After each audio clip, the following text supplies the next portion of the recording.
How you guys doing today? Today I want to talk about 5 oversights to elude that will cripple your credit score. So stay tuned. My name is Jay, and welcome to Ask a Debt Collector, a subsidiary of Clear and Strategic. Now, I've been in the debt collection industry for over 15 years. I've done it all, from management to owning 2 debt collection agencies. For the past 10 years, I've been the go-to guy for friends and family for questions regarding debt and credit, and now I want to be that person for you. If you have any questions, put them down in the comment section. I promise I'll answer those questions. For those of you who are new to this channel, be sure to like and subscribe. Let's go. So I want to get right into it. One of the things you have to understand is with building credit, you have to understand what to do and what not to do, right? It's very, very key with regards to building up your credit profile. Now, what I want to talk to you specifically about is the 5 things to elude that will cripple your credit score. So in other words, don't do these 5 things because it can hurt you very much so. Now, the first thing I want to talk about is this: buying a used car with a credit card. And when I say buying a car, we're talking about a used car with a credit card. That's a big no-no, especially if the numbers do not make sense, right? As you can see in this picture right here, you have the man very excited, twisting around and happy that he actually got the brand new car. The second person, which is the salesperson, one of the things you have to understand is about a car salesman is they don't necessarily care about what interest rate you get or how much you're going to spend and so forth unless you let them know that. But ultimately, it's all about selling a car. And so I've had a client where the credit wasn't so good, but they ended up having a credit card that had a large balance on it. I think they had like 15 grand on this credit card. For whatever reason, that credit card she kept in good standing. So when she went down to apply for the brand new car, ultimately, she couldn't get approved. They ran her credit so many times and her credit was really bad. She couldn't get approved. Looking at this woman's credit, he said, you know what? I can get you a car off the lot, buy a used car off the lot with your credit card.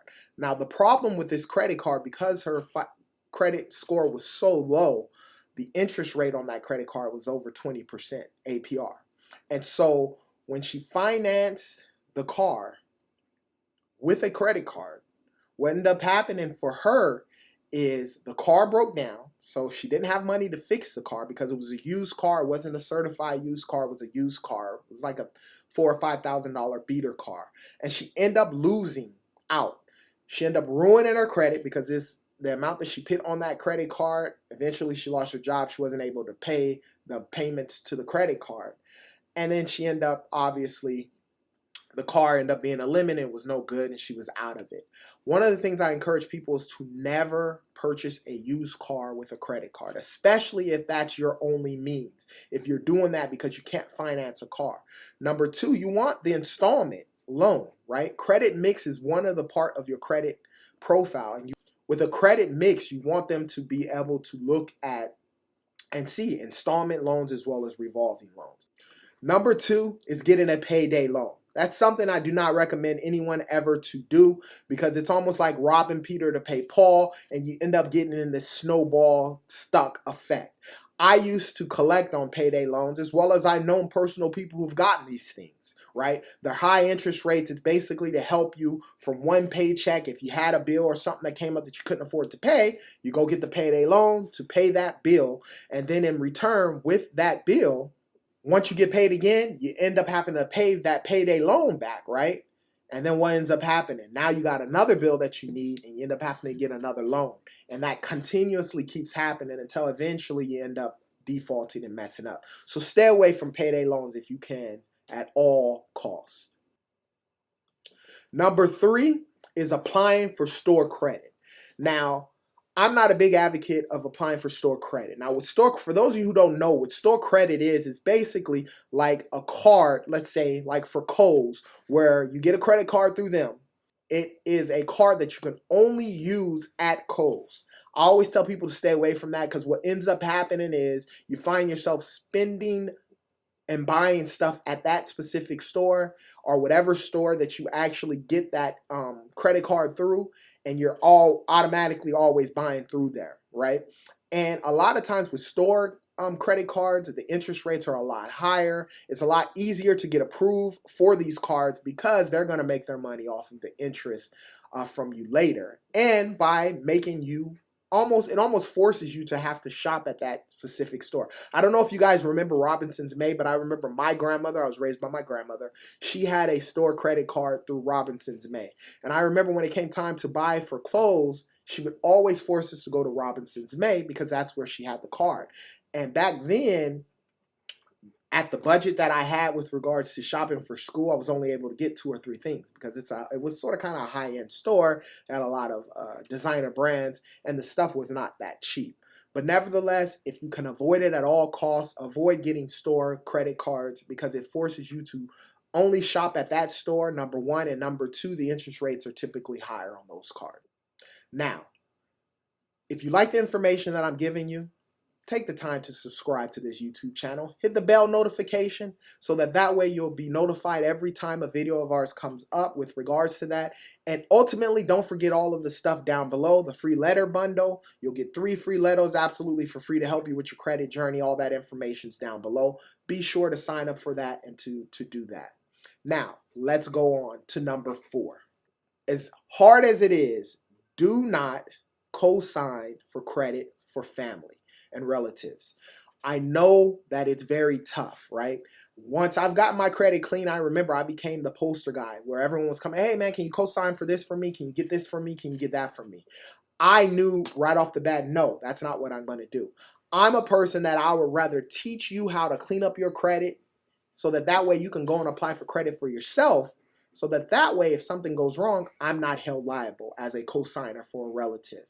This is something that can really hurt you. A lot of times, I don't know what the percentage is, but I know when I worked in debt collections, pretty much a lot of the debt that we had where we had co-signers, the co-signer is the person who we went after because they're the ones with the good credit. And a lot of times when talking to the co-signer and the person who actually borrowed the money directly but needed the co-signer, the person who borrowed the money directly, a lot of times they do not care. Their credit was already messed up. Chances are they got caught up into wanting whatever it was that you co-signed for them for, and then they end up defaulting. And the person with the good credit, it ends up affecting you hugely. I just do not recommend that. It always ends bad. It ends up messing up that relationship. So you're a lot better off if a relative asks you to co-sign for something, you let them know, hey, I can't co-sign for you because I cannot afford what it is that you're about to buy in case you default. But what I will do is teach you how to build your credit. It makes a lot better for you and them in the long run. The last and final thing that I tell people to not do is to get student loans when you don't need them.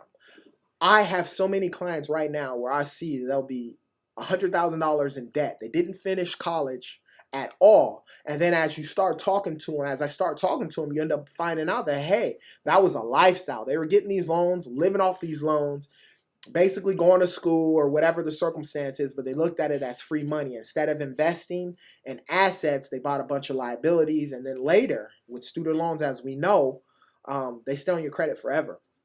I don't know if the laws are going to change. That may change as time progresses, but the reality is student loans stay forever. You'll owe them forever.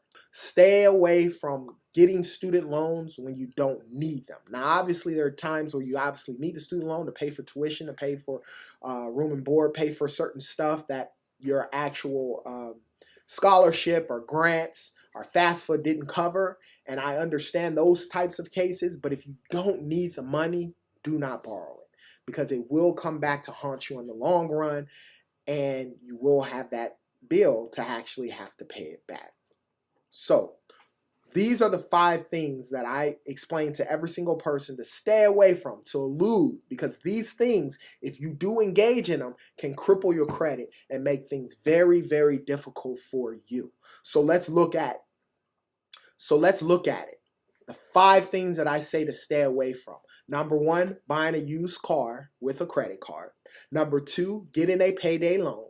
Stay away from payday loans. The interest rates and so forth is hard. Applying for store credit, I would not do it. Helping a relative with credit, I would stay away from it. And then obviously getting student loans when you don't need them. If your credit's in the 4, the 5s, or the 6s and you're looking at improving your credit, sign up for a 20-minute free consultation down below. We can see if we're a fit and what I can do to help you out to get you into the 700 club and ease your stress with regards to finances. Now, if you have any questions about credit or debt, put them down in the comment section. I promise I'll answer those questions. As I always state to every single one of you guys, and I mean it from the bottom of my heart, you be great.